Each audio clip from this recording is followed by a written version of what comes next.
y'all. Welcome to the Ike and Zeke podcast. That's Ike, and I am Zeke. And so for today, we got a lot going on for you all as far as the NBA playoffs. What else is there? There's something else over here. Oh yeah, Money in the Bank. There was a special surprise that I enjoyed from Money in the Bank, and then finally we're going to be talking about something interesting as far as with faith goes. So leaving it to Ike to talk about the NBA finals and everything. All right, so we left off with basically previewing the NBA finals, and now there's been 3 games that have been played. So the Indiana Pacers are leading the series 2-1, and I think it's been, kind of a tale of two halves for the Pacers.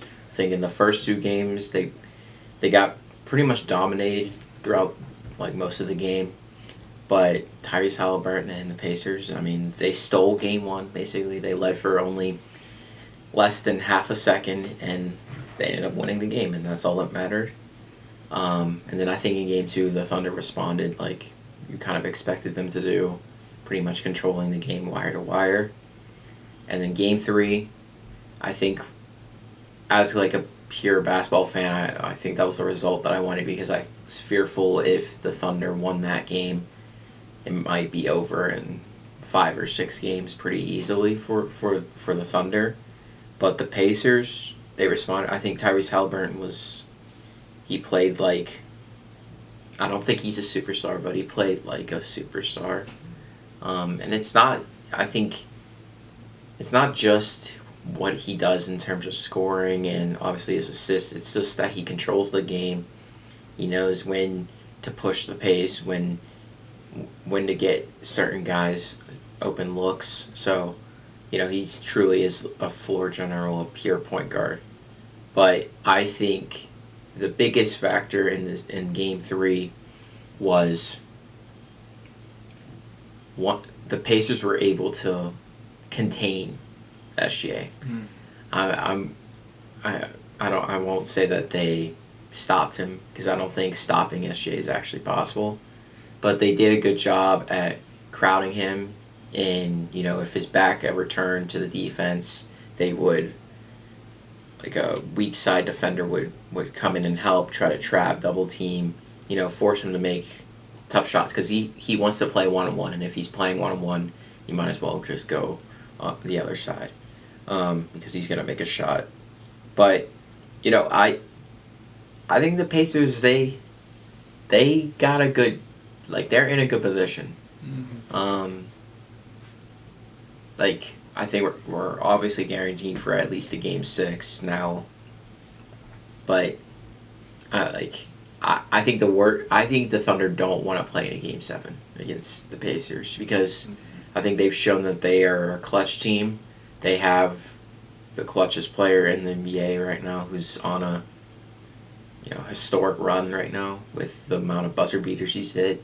He had a buzzer beater against the Bucks, Cavs, nearly one against the Knicks, and now he did one against the Thunder. So, I think the Thunder are in for a lot, but we're going to learn a lot about SGA tonight in Game 4 and, the upcoming games. Yeah, absolutely. I couldn't agree more as far as this goes. The Pacers have really just shown, honestly, that they are they're able to adapt. They're able to adapt. Their adaptability is remarkable. When they went against the Cavs, when they went against the Knicks, and now what we're seeing against the Thunder, as you said, as far as locking down SGA the best way they could and everything. And so, again, SGA still had a good game. He had 24 points, but again, it's just the Pacers are, just really showing how well coached they are, with Rick Carlisle and everything as their coach, and just honestly showing that, they're no joke, honestly. They're really no joke. And I think they just went under the radar so much is because, again, it was they're lacking a superstar. That's what we were always thinking about. And it's the Knicks, they got Jalen Brunson, Cat, They got even Josh Hart, you could argue too, and then even with the Cavs as well, they're the #1 seed, and we got Donovan Mitchell, we got all these great players around them and everything, and so Pacers, like what? That's what a lot of people I think were thinking like going into the playoffs. Like even though they were like they're the 4th seed for a reason, and everything, we still weren't giving them that attention, or not necessarily. At least I wasn't taking them seriously and everything, and so. Yeah, people thought last conference finals last year when they made it, they thought it was a fluke. So yeah, they thought it was wrote them off. Yeah, and so we're seeing that. They're a really well balanced team. Like they almost remind me of. I don't want to say they remind me, but as far as like the Pistons, as far as like the 2004 Pistons, as far as like an unexpected, when you have like. With the Lakers having Kobe Bryant, Karl Malone, Shaquille O'Neal, it was like the Lakers are gonna win this because, and so I think we thought the same thing with the OKC Thunder. It's like, they're gonna beat the Pacers. They got SGA, they got Chet, they got all these pieces, Jalen Williams as well too, and it's just they're just showing that they're a really well balanced team at the end of the day too. That the Thunder is really testing the Thunder, and so I'm worried about SGA as far as what this could mean for his legacy as well too. Worried about that just because, again, it's how are you going to show like you're the reigning MVP now, and so how are you going to show that you deserve that? How are you going? I mean, he still deserves it, of course. I'm not saying, but as far as validating that as well, and so I'm excited to see what happens with this series. I'm excited to see if the Pacers do shock the world, or if Thunder's like, okay, enough is enough. Yeah, enough is enough. We're playing around now. We're gonna actually lock in, because right now their defense is not playing how it's been playing. In Game 3, Indiana shot 51.8%, and this is why I'm saying, like, the Pacers are they outplayed them in this game. There's no excuses. They're like, it wasn't any fouls that were in their favor or anything. Like, they didn't shoot the three-pointer well at all. I mean, they turned the ball over 14 times, which is not, that's not like a low number, but against the Thunder, that is kind of low, because the Thunder feast on turnovers. But I think one thing to watch out for is SGA again. But I think in the fourth quarter, you could see that he was wearing down. There were like multiple shots on the broadcast of him like being bent over, having his hands on his knees, because like the Pacers pick him up 94 feet. They try to play him physical without fouling him, and that could potentially be wearing him down. And of course on offense, the Pacers are playing at a breakneck speed. So, I'm excited. I think this is one of the better finals outcomes, because I think in most recent years we haven't seen like tight contested finals. It's kind of been clear who's going to be winning. Yeah, very exciting. Just as far as you don't really know which team in this sense now, you really don't know which team is going to come out on top and everything, and so. It's exciting stuff, exciting basketball we're seeing and everything. If you're a big NBA fan, you love this, Yeah. I know there's some people that, I wish there were more stars, like, my favorite star, but no, like, if you enjoy some tightly contested games where it's about the defense, it's about the offense, it's about the whole team coming together, it's about who's the coaching and everything. It's got all that and more. This final series is so far a pretty great series, I would say. Yeah, and for the people who are saying that, like, there's no stars, so to speak, these guys, like, SGA is going to be, like, he's not going to be most likely the face of the league, but he's going to be one of the premier faces, because he's like probably 26 now. Halliburton's like 24. These guys are going to be featured guys in the years to come, and it's time for them to take control from LeBron, and Steph, and KD, the guys who have been the faces for over a decade or so. So, yeah, it's definitely an exciting transitional time in the NBA. Yeah, definitely. All right, I know you're very eager for this topic because it holds sentimental value to you, of course. But next, we're gonna move on to the PLE that just happened, Money in the Bank in WWE. Before you feast, let me just get through the results of the 5 matches that happened. Mm-hmm. So in the 2 Money in the Bank ladder matches, in the men's and women's match, we saw that Seth Rollins won and Naomi won.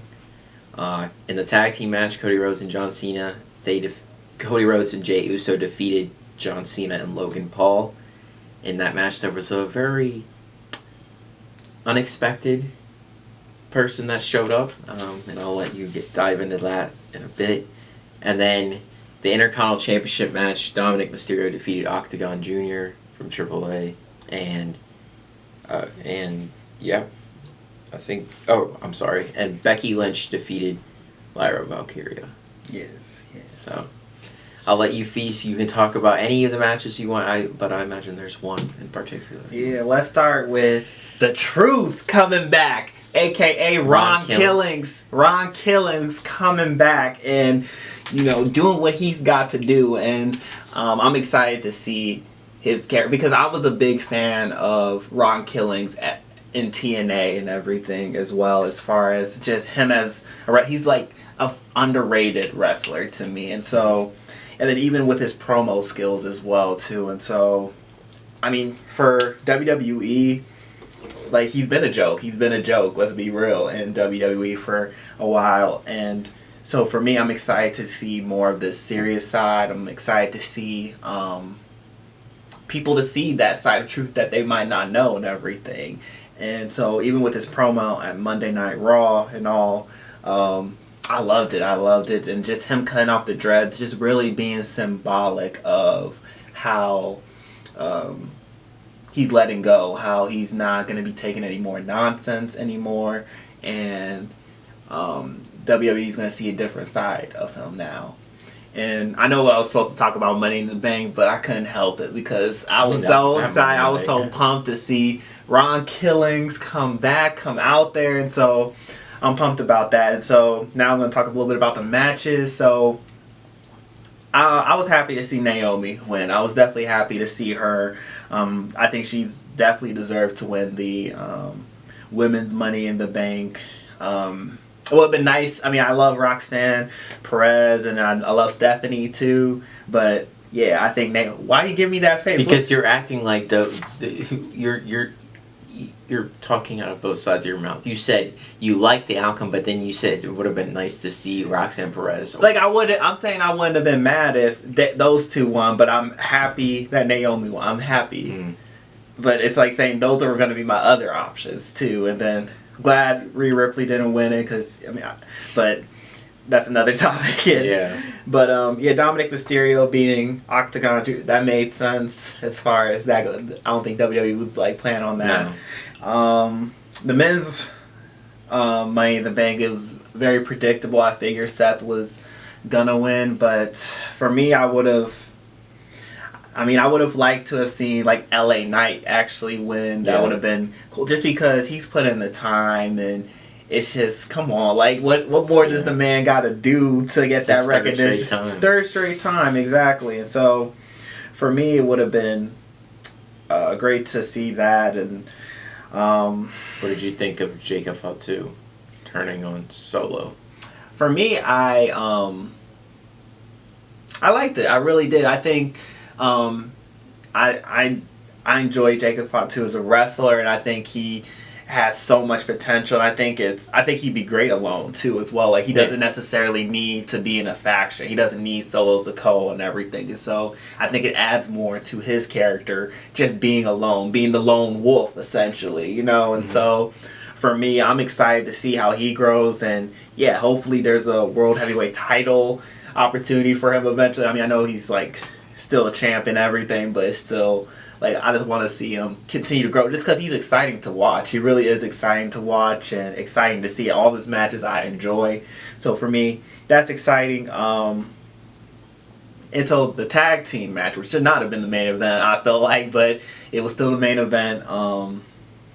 I enjoyed it. I enjoyed it a little bit. It wasn't like the match for me, but it was an okay match. And again, I think Ron Killings really did steal the show with him like showing up there, because I felt like, okay, we're gonna have the same fit where John Cena hits the that's his new special move now, and then we would have had something like that again. So it was nice to switch that up. And so for me, overall, I thought Money Bank was a strong. It was strong for sure. I mean, with the exception of Seth Rollins winning and everything. With that, but I was like, okay, fine. Seth Rollins is the guy, so he's got to get it somehow. So that's about it for me. What about you?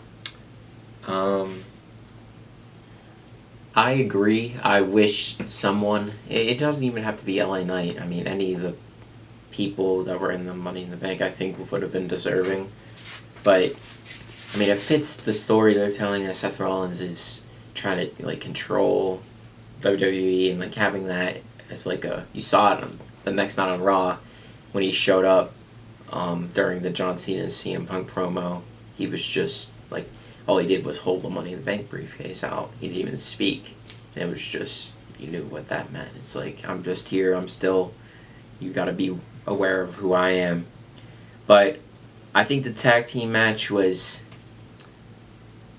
Yeah, I agree. It should not have been the main event. I think the only reason it is because obviously John Cena and Cody Rhodes, they're the two main guys right now. But, I mean, one thing I have to say, Logan Paul, he delivers well in these matches. He like does, yeah. Even though he did have a slip up though too, if he did. Yeah, but that happens. It does, yeah. But I mean, I'm saying it didn't take away from him still performing great too. So I was saying he still performed well. Yeah, like that moonsault, like that looks like somebody who's been that moonsault he did into the announce table. That looks like someone, like a seasoned veteran, not like someone who just started WWE like a couple years ago. Mm-hmm. But yeah, like you said, the Ron Killings the truth showing up. I was not expecting that at all. I wasn't either. I don't think anyone was, but it was a great like moment for sure. I think I like the continuation, moving on to a different match. I think that Lyra Valkyria and Becky Lynch, I think they're going to continue their feud. I'm hoping they actually have a stipulation on. This will probably be their last match, the rubber match, to end their feud. I hope that they have like a stipulation, maybe like an Iron Man match. Maybe we haven't had Iron Man matches in a while. Those used to happen like all the time. But yeah, I think that would be great. But I think the match of the night was the match of the night probably for me was the men's. The men's over the men's ladder match. I think the women's match was missing an element of having a high flyer. Yeah, that's true. Like Io Sky was missing, and then it's like, who else is really that high flyer that can do the moves that you need to elevate the ladders match? So they kind of tried centering it around Rhea Ripley, like her power and stuff. So like, doing a lot of moves to try to like. Focus in on devastation on those, like the devastation of the move. But you need like with ladder matches, you need not only that power, but you need that high flying too aspect too, just to elevate that. And so, like for me, I immediately think of the Hardys, the Dudleys, and Edge and Christian. Man, I immediately think of that as the greatest like ladder match, because you get that high flying, you get the power, you get also the creativity, you get so many elements. And so I feel like like you said, that was missing from the women's net, where to elevate it to another place, to another level, because last year's was amazing. That's what I was going to say. I think last year's was phenomenal. Yeah, absolutely. It definitely was up there, and it was missing that high flying, like you said. I agree. Yeah. But okay, so just one more note, like before we move on. But what do you think? Like moving on to possibly the King of the Ring, who would you like to see win the men's, and who would you like to see the women's? Because in case you guys don't know, the King of the Ring tournament, whoever wins that gets an automatic title shot at SummerSlam. Hmm. That's a good question. I really have to think about. I mean, that's tough. I need to. Okay, while you're thinking, Yeah. I'll say who I think, because we didn't mention we didn't mention that. I'll just mention it in Monday Night Raw. Jey Uso lost the title to Gunther. Man, yeah. So Gunther is the World Heavyweight Champion, and I think that's by design, because I think who's gonna win the King of the Ring. I think it's gonna be Sami Zayn. Sami Zayn. I think he's gonna win. Because I don't think Cody is in the King of the Ring, but I don't think there's no reason for the King of the Ring should be used to catapult someone else. But are they gonna really try to do that? Like, we just saw, like, Money in the Bank, they just gave it to Seth Rollins, so why wouldn't they go the safer route and go with? Well, Seth has the briefcase. That means he's the long-term champion. He's going to eventually be the World Heavyweight Champion, I think. I think what they're thinking, though, it might be a good story to give it to Sammy, and it would be unfortunate, but what if Seth cashes in on him? Mm-hmm. That night, perhaps.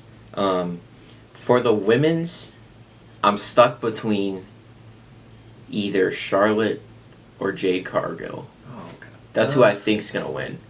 But I'd want to see Jade Cargill win. Yeah. But I think Charlotte might win. But because I think her and Tiffany Stratton, they could have a pretty good rematch, potentially. But I think Jade Cargill, she's been, kind of a hot button. They've been pushing that button for her. So I think she would be a good choice. Mm-hmm. Yeah, I just wanted to look at everyone in the King of the Rings just to confirm one of my guys was in here. Who? Oh yeah, Shinsuke Nakamura was in it, but no, he's not gonna win. For me, I mean, just going back to it, I would love to see LA Knight win King of the Ring. I know he's not. In it? Yeah, he's in it. Okay. He's in it. He might. Yeah, I was just confirming. Yeah, he's going up against Randy Orton. Randy knew. And then Carmelo Hayes. Oh, it might be a Fatal 4-Way. That's tonight. Yeah, they do Fatal 4-Way. Yeah, they do Fatal 4. So, that might be Randy. They might give it to Randy for that.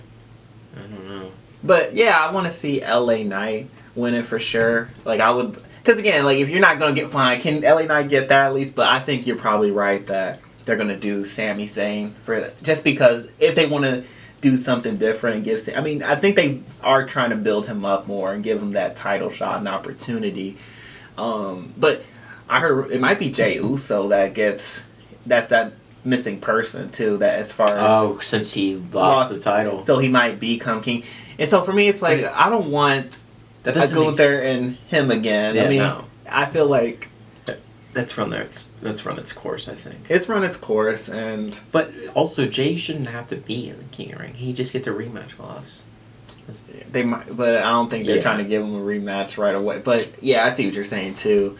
And for the women's, yeah, like I said, Jade Cargill, I wouldn't mind seeing her win it as well too, and especially with Naomi winning Money in the Bank too. I feel like that feud could fueling that feud as well. But again, I think with Tiffany Stratton too and Charlotte Flair, they might still want to go back to that feud too. They might favor it, but I think that Jade Cargill, if she wins it, and then also somehow looping in Naomi, and then somehow looping in Tiffany into that would be good too. Again, I love Roxanne, so she won. She won, so she's advanced. So it's possible it might be oh yeah, we'll show. Sneak in, possibly. Don't sleep on the returning Asuka. Yeah, that's right, Asuka, yeah. So, yeah, I think it's unpredictable. I like it whenever, there's not a clear favorite, at least in the women's, in my opinion. Yeah, there's so many options and that's great. I love that. It's just, I wish we could do the same for the men's, though. Can we do the same for the men? Oh, what if Roman Reigns is... That's what I was thinking for a second. I was I don't think they're going to use Jey Uso, because... This is probably somebody that's returning, But I think that Roman, like, I was thinking that, but then I'm like, Roman is probably going to return at some point to try to, like, I mean, he's probably going to come back and feud with Seth Rollins. Yeah. So I don't know if he's going to immediately, like, just go back into the title picture right now. But, I mean, that mystery person, it's going to be interesting to find out. I think they're going to reveal it on next Monday.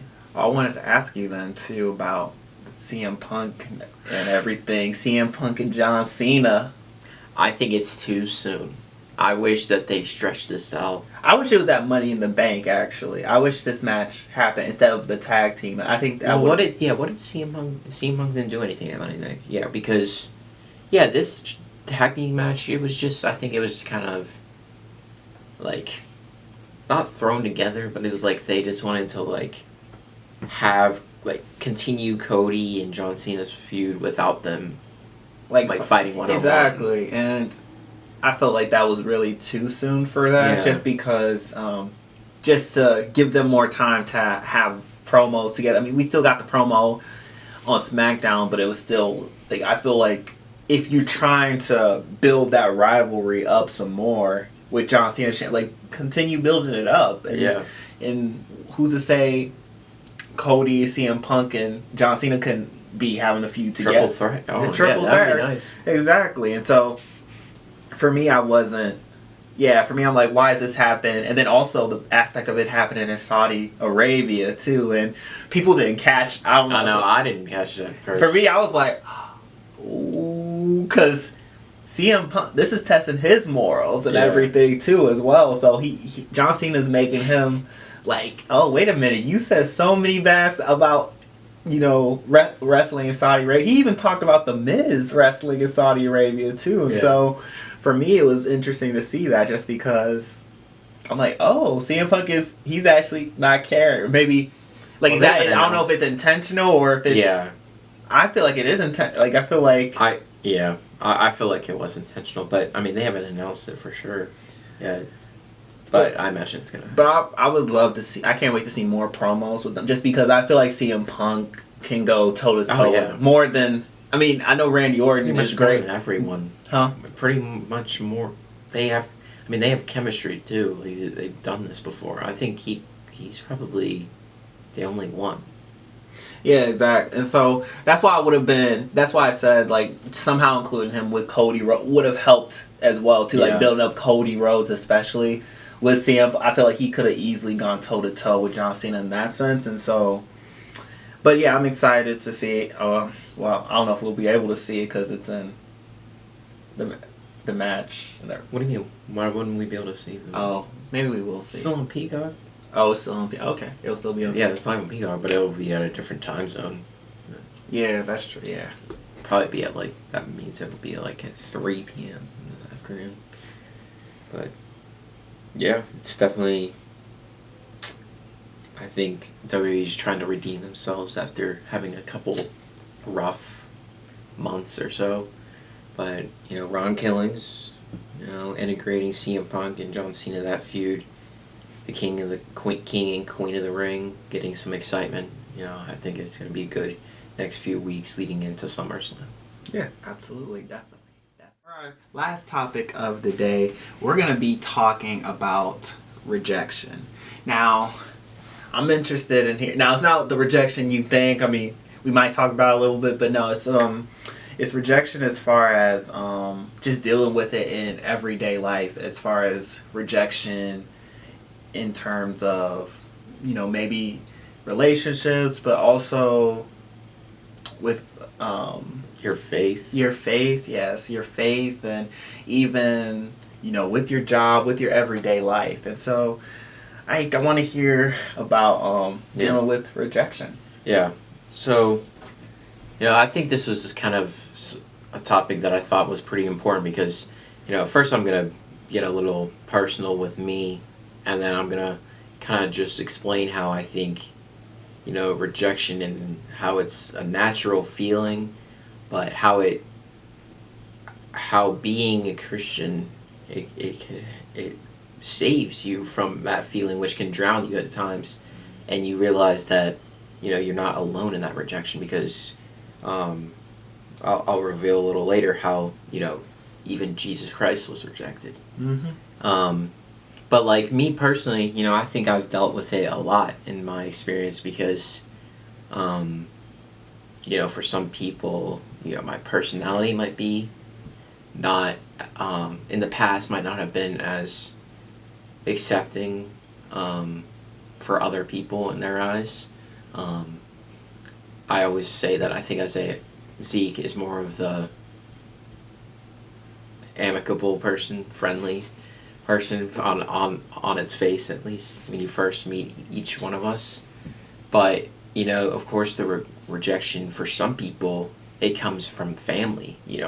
Not everyone has great relationships with their siblings. I think it's a blessing that, at least at my end, I think you're a good brother. So, that definitely helps. And then, of course, you have rejection from, in romantic sense, where you're perhaps might be seeking relationships and it's not happening. What are you doing? Why are you raising your eyebrow like that? But yeah, guys, I'm gonna be real with you guys because that's the truth. I've dealt with it for sure in my experience. Being 23 now, even. So, but like I said, I just want to read a verse from John, a verse from the Bible, John, chapter 15, verse 18, and it says, "If the world hate you, ye know that it hated me before it hated you." And then 19 says, "If ye were of the world would love his own. But because ye are not of the world, but I have chosen you out of the world, therefore the world hateth you." And so I think this is kind of just a sharp reminder from Jesus speaking to us, and he's saying, there's a sacrifice that comes with being a Christian. It's not all sunshine and rainbows. At times you will be persecuted by society for believing that Jesus Christ is real and that he's the Savior of the world. And I think that's an indicator from us,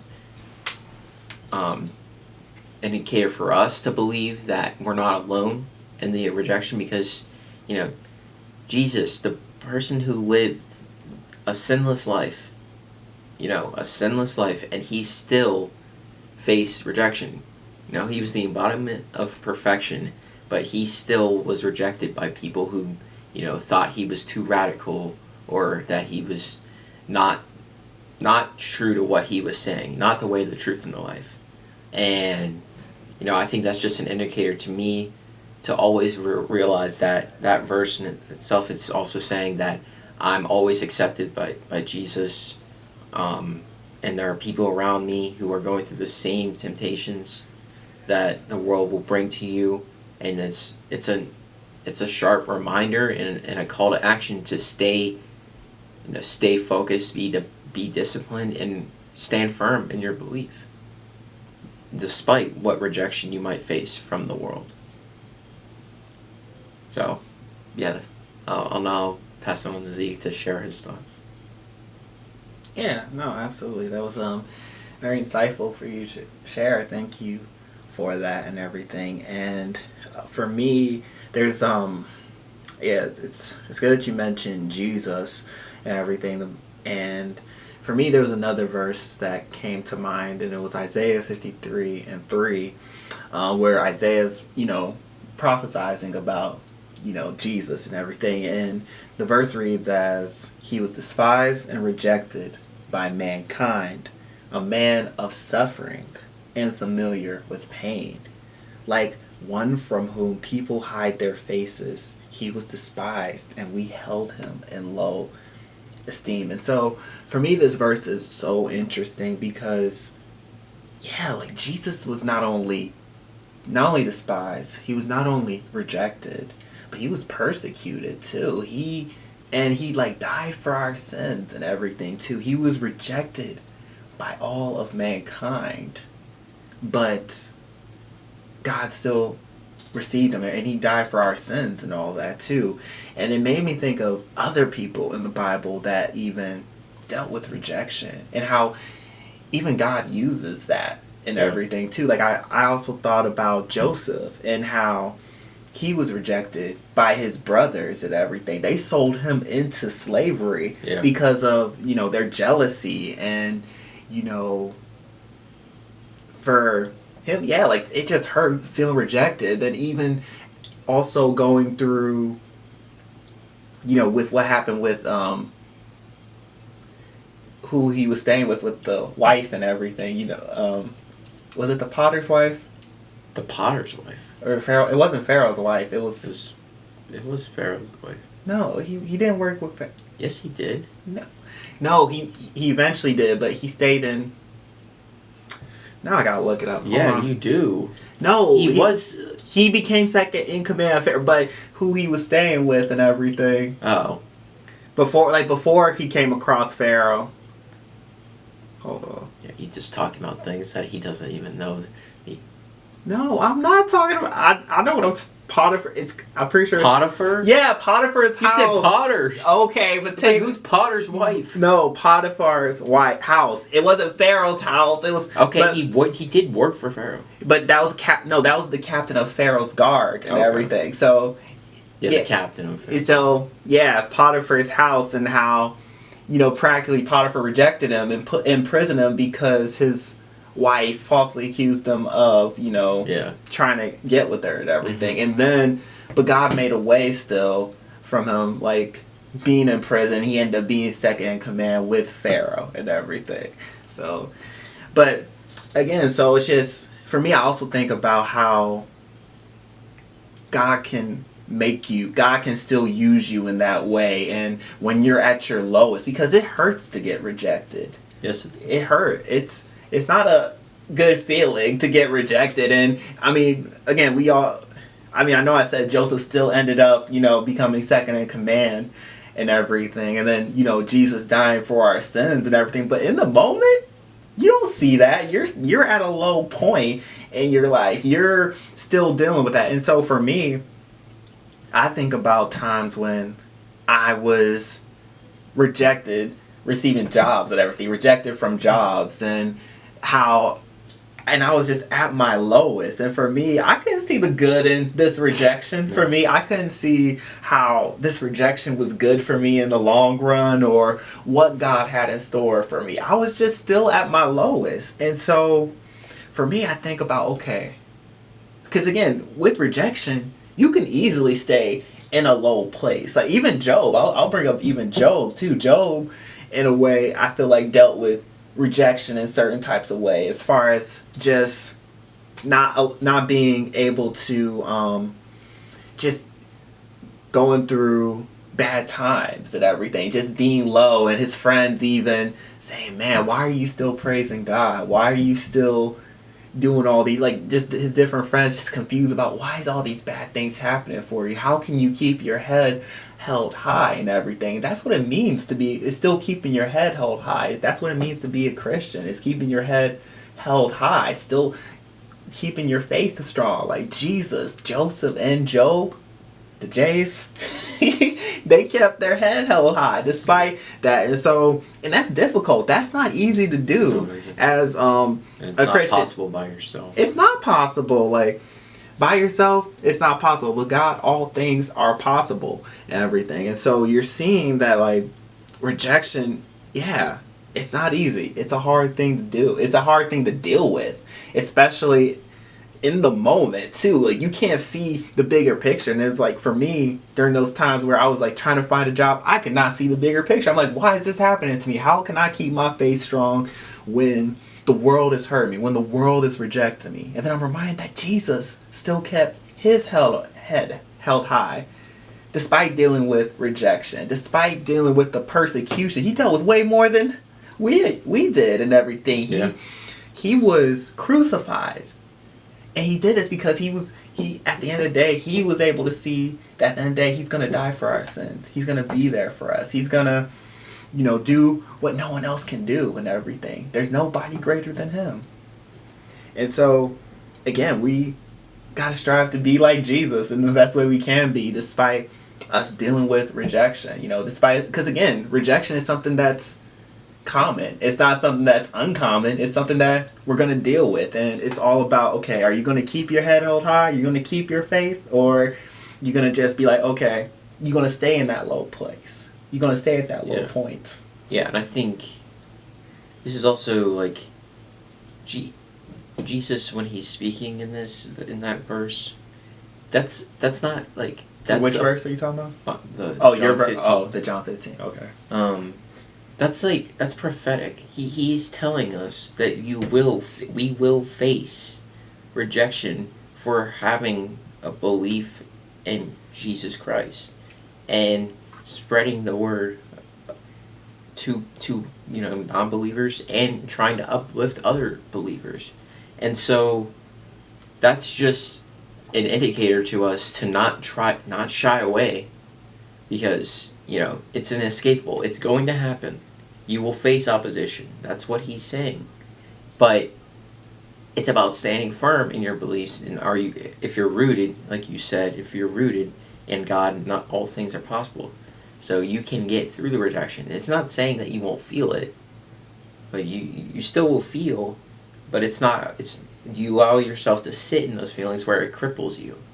Where you're not even able to believe that anybody is willing to accept you. But you always have acceptance in Jesus. So that's the moral of the story. So yeah. Cool. All right. Well, you did a good job. That was good what you said. I meant to say that. Oh, thank you. Thank you. Same. Yeah, you did a good job. You're spitting. I'm spitting. Yeah, spitting. Yeah. All right.